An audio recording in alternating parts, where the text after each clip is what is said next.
Welcome to the second Bomb Wing Quarterly Wing Safety Day presentation. I'm Lieutenant Colonel Andrew Smeckert, the 2nd Bomb Wing Chief of Safety. Every quarter we provide Safety Day training to all 2nd Bomb Wing personnel. COVID-19 has forced us to adapt and create new methods to provide you with the relevant safety information. In an effort to keep group meetings to a minimum, we have developed this hybrid video presentation to allow everyone the flexibility to conduct this training in a safe and suitable environment. Staff Sergeant Mole, NCOIC of Wing Safety, Education, and Training, is going to lead you through 5 topics this quarter: Supervisor Responsibilities, Risk Management, Hunting Safety, Fall Driving Safety, and Back to School Safety. Hello everyone, and welcome to your Fall Safety Day presentation. My name is Staff Sergeant Mole, Occupational Safety Specialist here at Barksdale, and I will be your instructor for today's presentation. To begin, we will discuss supervisor responsibilities as it relates to the work environment. Supervisors in any workplace have 4 main responsibilities. First, to recognize; second, to understand; third, to perform; and fourth, to document. Now here's what you need to know. Supervisors are tasked with recognizing hazardous environments. Whether that's in an office, industrial, or warehousing environment, you, as NCOs, senior NCOs, and even supervisory airmen, are responsible for identifying and recognizing situations or environments which put our personnel at risk. Additionally, supervisors are responsible for identifying and executing required safety training. Examples of specialized safety training include confined spaces, hazardous energy control, also known as lockout-tagout, and hazardous communication, also known as HAZCOM. Within the Air Force, we use 3 common references: Air Force Manual 91203, 29 CFR 1910 for general industry work, and 29 CFR 1926 for construction industry work. In addition to knowing where to find the safety regulations and guidance, it's equally important to understand how to use it. One avenue to effectively applying safety guidance is through hazard reporting. In the Air Force, we have a plethora of ways in which we can identify and report hazards and hazardous conditions for funding and abatement. The most common way to report a hazard is simply by a phone call to your installation safety office, but you can also email us your concerns. Lastly, you can submit an Air Force Form 457 located on EPUBs. Moving on, supervisors are also expected to perform. As previously discussed, we are tasked with recognizing the need for specialized safety training and are expected to execute the training as required. In addition, supervisors are required to perform weekly spot inspections of their work centers unless delegated to a section safety representative or a safety program manager. Lastly, supervisors are also required to perform safety reporting documentation. The 2 most common types of safety documentation are spot inspections and supervisor mishap reports. Spot inspections are used to document hazardous conditions which may arise throughout the work week. Documentation must include all of the following characteristics and be performed at both the squadron and flight level. Further information regarding spot inspection requirements can be found in AFI 91202, paragraph 3.7. Supervisor mishap reports, commonly known as 978s, are used to document personnel injury and damage to Air Force property.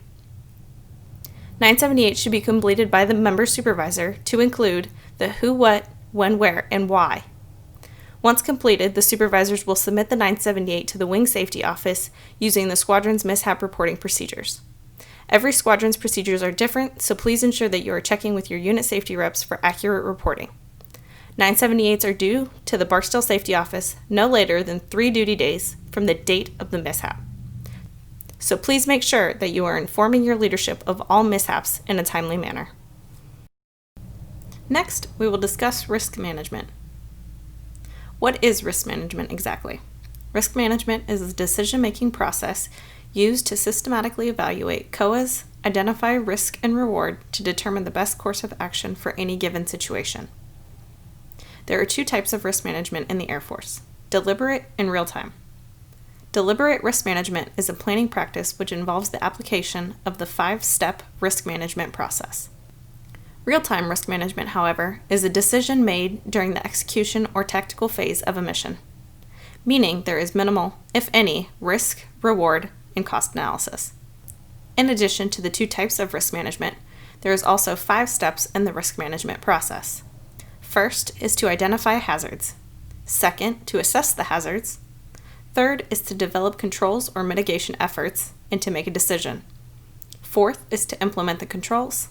And fifth is to supervise and evaluate. Lastly, there are 4 Air Force principles of risk management. Accept no unnecessary risk. Make risk decision at the appropriate level. Integrate risk management and planning into all levels of operation. And lastly is to apply the process continually.